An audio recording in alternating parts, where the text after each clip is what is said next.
കല്യാണക്കച്ചേരി തീർന്നുകൊണ്ട് പുതിയ കഥ തുടങ്ങുകയാണ്. സപ്പോർട്ടുണ്ടാവും എന്ന പ്രതീക്ഷയോടെ. പരിണയം. എൻ്റെ ഗുരുവായൂരപ്പ, നേരം വൈകിയല്ലോ. വാച്ചിലേക്ക് സമയം നോക്കിക്കൊണ്ട് സാരിഞ്ഞൊറികൾ കൂട്ടിപ്പിടിച്ച് മുന്നോട്ട് ഓടുകയാണ് ആരോഹി. ആദ്യമായി സാരി ഉടുക്കുന്നതിൻ്റെയും ഹൈ ഹീൽസ് ഇടുന്നതിൻ്റെയും ബുദ്ധിമുട്ട് ആവോളം ഉണ്ട് അവൾക്ക്. ലൈറ്റ് ബ്ലൂ നിറമുള്ള ഒരു കോട്ടൺ സാരിയാണ് ചുറ്റിയിരിക്കുന്നത്. അമ്മയും കൂട്ടി സാരി എടുക്കാൻ പോയപ്പോൾ ഈ കുന്ത്രാണ്ടം ചുറ്റിയാൽ ഇത്രയും കുഴപ്പം വരുമെന്ന് സ്വപ്നത്തിൽ പോലും ഓർത്തില്ല. എങ്കിലും പുതിയ കമ്പനിയിൽ ജോലിക്ക് കയറുന്നതിൻ്റെ ഭാഗമായി ഒട്ടും കുറയ്ക്കേണ്ടെന്ന് കരുതി അവളുടെ ഉറ്റ ചങ്ങാതി നീലിമയും അവളും കൂടിയാണ് അതൊക്കെ പ്ലാൻ ചെയ്തത്.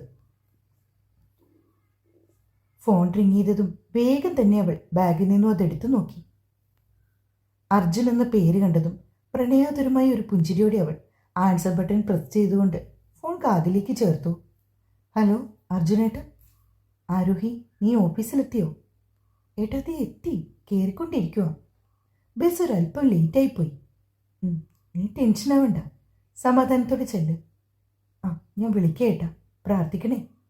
ഓ, ഫ്രീ ആവുമ്പോൾ വിളിച്ചാൽ മതി. ശരി ഏട്ടാ, ലവ് യു.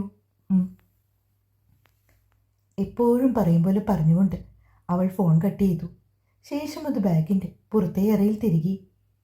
ജോലിക്ക് കയറും മുമ്പ് കമ്പനി സിഇഒയുമായി ഒരു മീറ്റിംഗ് ഉണ്ട്. അത് കൃത്യം 9 മണിക്ക് തുടങ്ങും. വാച്ചിൽ സമയം ഇപ്പോൾ തന്നെ 8:55 ആയിട്ടുണ്ട്. ഗ്രൗണ്ട് ഫ്ലോറിലേക്ക് ലിഫ്റ്റ് വന്ന് നിൽക്കുന്ന കണ്ടതും അവൾ ഓട്ടത്തിൻ്റെ വേഗത കൂട്ടി. കുളിപ്പിന്നൽ പിന്നിട്ട മുടിയുടെ അറ്റത്ത് ഒരു ക്ലിപ്പ് കൊണ്ടെല്ലാം കൂടി ഉടക്കി വെച്ചിരുന്നു. എന്തോ ശബ്ദം കേട്ട് ആരോഹി തിരിഞ്ഞു നോക്കി. ക്ലിപ്പ് പൊട്ടി നിലത്ത് കിടക്കുന്നു. പിന്നീട് അവൾ അതെടുക്കാനൊന്നും മെനക്കെട്ടില്ല.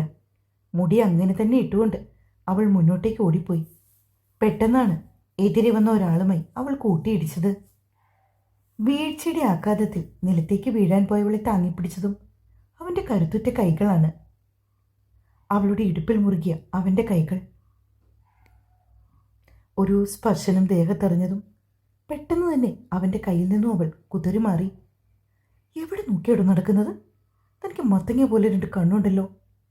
നിമി നേരം കൊണ്ട് തോന്നിയ ദേഷ്യത്തിൽ അവൾ തനിക്ക് മുൻപിൽ നിൽക്കുന്നത് ആരാണെന്ന് പോലും അറിയാതെ ചോദിച്ചു പോയി. ബ്ലാക്ക് കളർ ഷർട്ടും ബ്ലാക്ക് കളർ പാൻറ്റുമായിരുന്നു അവൻ്റെ വേഷം. ഒറ്റ നോട്ടത്തിൽ ഒരു സിനിമാ നടൻ പോലെ ഒരുവൻ. തനിക്ക് തൊട്ടു മുൻപിൽ ഏതൊരു പെണ്ണിനെയും ആകർഷിക്കുന്ന സൗന്ദര്യവുമായി ഒരുവൻ നിന്നിട്ടും അവൻ്റെ മുഖത്തേക്ക് അലസമായി ഒന്ന് നോക്കിയതേ ഉള്ളവൾ. അവൾക്ക് എതിർവശത്ത് നിന്ന് അവനുള്ള കോട്ടുമായി വന്ന സ്റ്റാഫ് അവളെ തടയാനായി വന്നെങ്കിലും അവൻ്റെ ഒരു നോട്ടത്തിൽ അയാൾ നിന്നെടുത്ത് നിന്ന് അനങ്ങിയില്ല. ഡോ, മത്തങ്ങ പോലെ 2 കണ്ണുണ്ടല്ലോ, എന്നിട്ട് തനിക്കെന്താ തൻ്റെ കണ്ണ് കണ്ടുകൂടല്ലേ?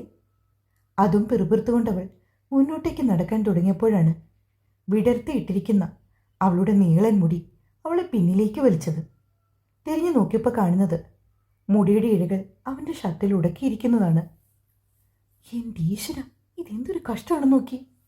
അവൾ മുടി വിടുവിക്കുവാൻ ശ്രമിച്ചുകൊണ്ട് അവൻ്റെ അരികിലേക്ക് ചേർന്നു വന്നു.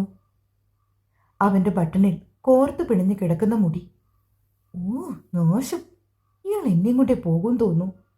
പതിയെ അവൾ പിറുപിറുത്തുവെങ്കിലും അവനത് വ്യക്തമായി കേട്ടു. വിരൽത്തുമ്പ് കൊണ്ടവൾ മെല്ലെ മുടിയഴിച്ചു. എന്നിട്ട് അവനെ രൂക്ഷമായി ഒരു നോട്ടം നോക്കി. ടോ, എൻ്റെ ഫസ്റ്റ് ഡേ ആണ്. താൻ കാരണം എൻ്റെ ജോലി എങ്ങാനും പോയാൽ പിന്നെ ഈ ആരോഹി ആരാണെന്ന് അറിയിച്ചു തരും. പറഞ്ഞുകൊണ്ടവൾ ലിഫ്റ്റിന് നേരെ നടക്കുമ്പോഴേക്കും കൃത്യമായി ലിഫ്റ്റ് മുകളിലേക്ക് പോയി.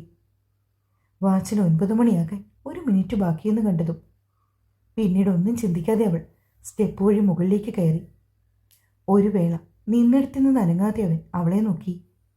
അവൻ്റെ കണ്ണുകൾ ഉടക്കിയത് പനങ്കുല പോലെ നിതംബം മറച്ചു കിടക്കുന്ന അവളുടെ മുടിയിലേക്കാണ്. അതിൽ തിരികിയിരിക്കുന്ന തുളസിക്കതിർ. മാനേജർ നന്ദകിഷോർ ഓടിപ്പാഞ്ഞ് അവിടേക്ക് വന്നു. റിസപ്ഷനിസ്റ്റായ ലാവണ്യെ വിളിച്ചിട്ട് അയാൾ ഓടി വന്നതുപോലും. Sir, manager. Nandakishore, who is the girl who just left from here? Is she the new staff here? Which department does she work in? I need all the details within 10 minutes. ഒഴുക്കുള്ള ഇംഗ്ലീഷിൽ ദേഷ്യത്തോടെ അത് പറഞ്ഞുകൊണ്ടവൻ ലിഫ്റ്റിന് നേർക്ക് നടന്നു. ഒരു നിമിഷം പോലും വൈകിപ്പിക്കാതെ മാനേജർ വേഗം CCTV ഓപ്റ്റർ അടുത്തേക്ക് പോയി. വിഷ്വൽസ് നോക്കി അവളെ ഐഡൻറ്റിഫൈ ചെയ്തു. അവളുടെ കംപ്ലീറ്റ് ഡീറ്റെയിൽസുമായി അവൻ്റെ ക്യാബിൻ ലക്ഷ്യമാക്കി നടന്നു. അതേസമയം എങ്ങനെയൊക്കെയോ ഓടിപ്പിടഞ്ഞ് 4th ഫ്ലോറിലേക്ക് ആരോഹി എത്തിയപ്പോൾ അവിടെ കൂട്ടമായി നിൽക്കുന്ന 10-15 പേരെയാണ് അവൾ കണ്ടത്. അവൾ ശ്വാസം വീണ്ടും കിട്ടിയതുപോലെ നിന്നു. ഭാഗ്യം, CEO-യുമായുള്ള മീറ്റിംഗ് തുടങ്ങിയിട്ടില്ല. ആ ആശ്വാസത്തിൽ അവൾ അവർക്കടുത്തേക്ക് ചെന്നു. അതിനിടയിൽ നിന്ന് നീലിമ പെട്ടെന്ന് പുറത്തേക്ക് വന്നു. നീ എന്താരും ഇത്ര താമസിച്ചത്? വരുന്ന വഴിക്ക് എൻ്റെ സ്കൂട്ടി പഞ്ചറായി നീലു. പിന്നെ ബസ്സിനാണ് വന്നത്. ആ ബസ്സാണെങ്കിൽ എല്ലായിടത്തും നിർത്തിയാണ് വന്നേ. ആരോഹിക്കും നീലിമയ്ക്കും കോളേജിൽ പഠിച്ച സമയത്ത് ക്യാമ്പസ് സെലക്ഷൻ വഴി കിട്ടിയ ജോലിയാണിത്. അവർ രണ്ടുപേരും MRക്ക് കഴിഞ്ഞവരാണ്. പഠനത്തിൽ മികവും ഇൻ്റർവ്യൂവിലെ മികച്ച പെർഫോമൻസും കാരണമാണ് അവർക്ക് ഈ ജോലി കിട്ടിയത്. അതുകൊണ്ട് തന്നെ അവരുടെ കോളേജിൽ നിന്ന് മറ്റാർക്കും ഈ അവസരം ലഭിച്ചില്ല. പഠിച്ചിറങ്ങിയ സമയത്ത് കോളേജ് റാങ്ക് ഹോൾഡറായിരുന്നു ആരോഹി. നീലിമയും ഒട്ടും മോശമായിരുന്നില്ല. കുറേ നേരമായിട്ട് നിന്നെ കാണാതായതോടെ ഞാൻ ശരിക്കും ടെൻഷൻ അടിച്ചാരൂ. വരാൻ ലേറ്റ് ആകുമെങ്കിൽ നിനക്ക് എന്നെ ഒന്ന് ഫോൺ വിളിച്ച് പറഞ്ഞൂടെ? നീലിമ ചോദിച്ചു. എൻ്റെ മോളെ, അതൊന്നും പറയാതിരിക്കുന്ന ഭേദം. മനുഷ്യന് ഒരുവിധം ഓടിപ്പിടിച്ച് അകത്തേക്ക് കയറാൻ പോകുമ്പോൾ, അതും കൃത്യം ലിഫ്റ്റ് ഓപ്പണായ സമയത്താണ് ഞാൻ ഒരാളുമായി കൂട്ടിയിടിച്ചത്. എന്നിട്ട് നീ വീണോ? ആകുലതയോടെ നീലിമ ചോദിച്ചു. വീണില്ല, അയാളെന്നെ പിടിച്ചു നിർത്തി. ശരിക്കും? എന്നിട്ട് ആരോഹി പറഞ്ഞ കാര്യങ്ങളെല്ലാം ഒരു അത്ഭുതത്തോടെ കേട്ട് നിൽക്കുകയാണ് നീലിമ. എന്നിട്ടെന്താവൻ? ഞാൻ പെട്ടെന്ന് തന്നെ അയാളെ നോക്കി നല്ല 2 വർത്താനം പറഞ്ഞിട്ട് നേരെ സ്റ്റെപ്പ് കയറിങ്ങി പോന്നു. എൻ്റെ പൊന്നാരൂ, നീ ഇവിടെ ദേവി ഇത് വള്ളി പിടിക്കാൻ നിൽക്കരുത്. നമ്മുടെ ഫസ്റ്റ് ഡേ ആണിന്ന്. ഒരുപാട് പ്രതീക്ഷയോടെ ഈ ജോലിക്ക് വന്നതാകട്ടോ. വളരെ താഴ്മയോടെ ആരോഗ്യയോട് നീലിമ പറഞ്ഞു. അപ്പോഴായിരുന്നു കമ്പനി CEO-യുടെ മാനേജർ നന്ദകിഷോർ അവിടേക്ക് വന്നത്. അവിടെ എല്ലാവരും കൂട്ടം കൂടി നിന്നവരോട് കോൺഫറൻസ് ഹാളിലേക്ക് നടക്കാൻ അയാൾ ആവശ്യപ്പെട്ടു. അവർ നിന്ന് 4th ഫ്ലോറിൽ തന്നെയായിരുന്നു CEO ഓഫീസും കോൺഫറൻസ് ഹാളും. അതുകൊണ്ട് തന്നെ അവരെല്ലാവരും വരിവരിയായി അവിടേക്ക് നടന്നു. ഇടയ്ക്കിടയ്ക്ക് അയാളുടെ മിഴികൾ ദേഷ്യത്തോടെ ആരോഗ്യം നോക്കുന്നുണ്ട്.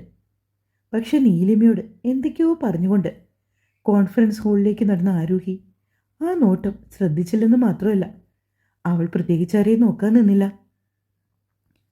ഓരോരുത്തരായി ഹാളിലേക്ക് കയറി തുടങ്ങി. ഏറ്റവും ഒടുവിലാണ് നീലിമയും ആരോഹിയും പോയത്.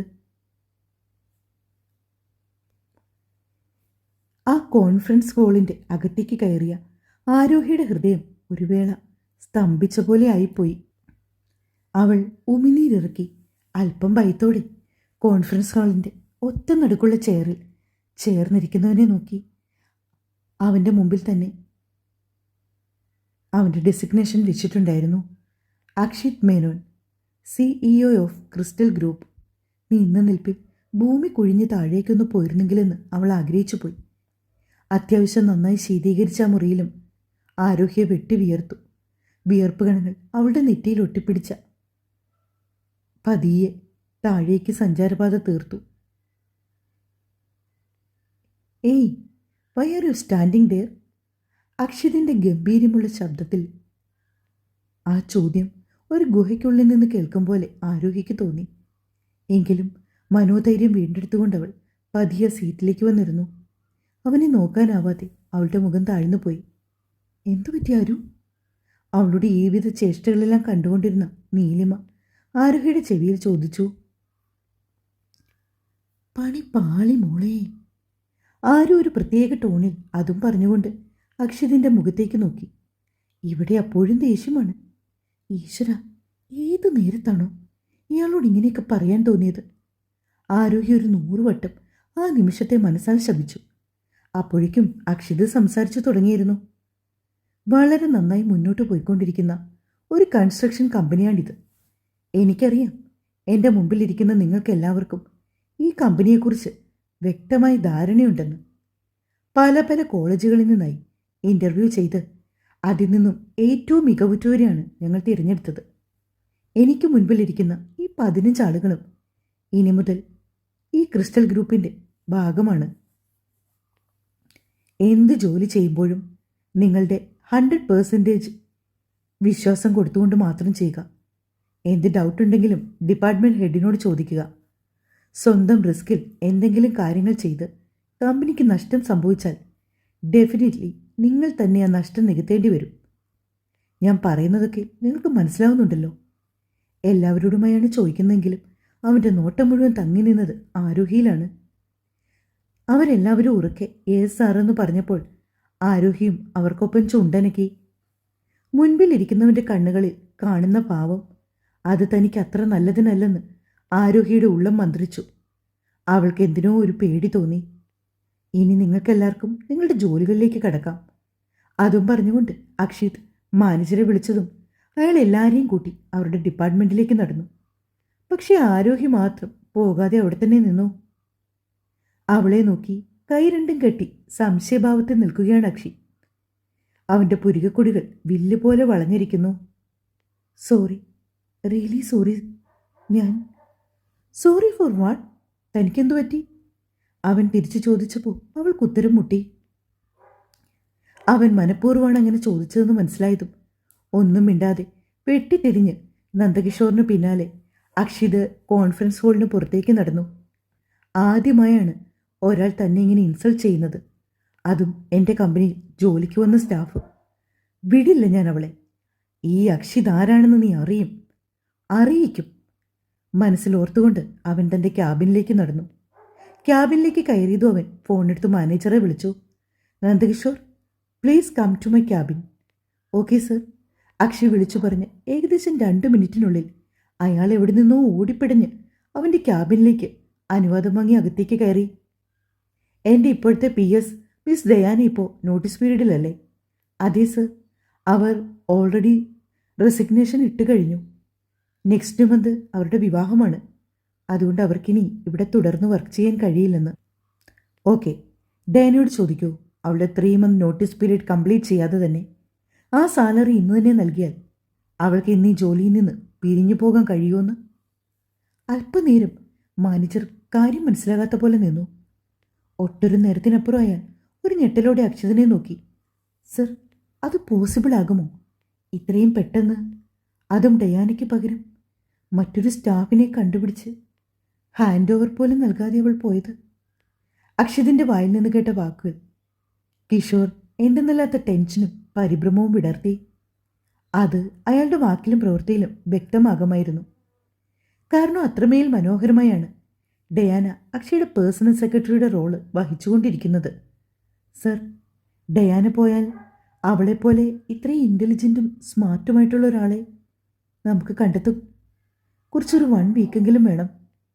ഇതിപ്പോൾ ഇത്ര പെട്ടെന്ന് മറ്റൊരാളെ കണ്ടുപിടിക്കാതെ ഡയാനയെ പറഞ്ഞു വിട്ടാൽ?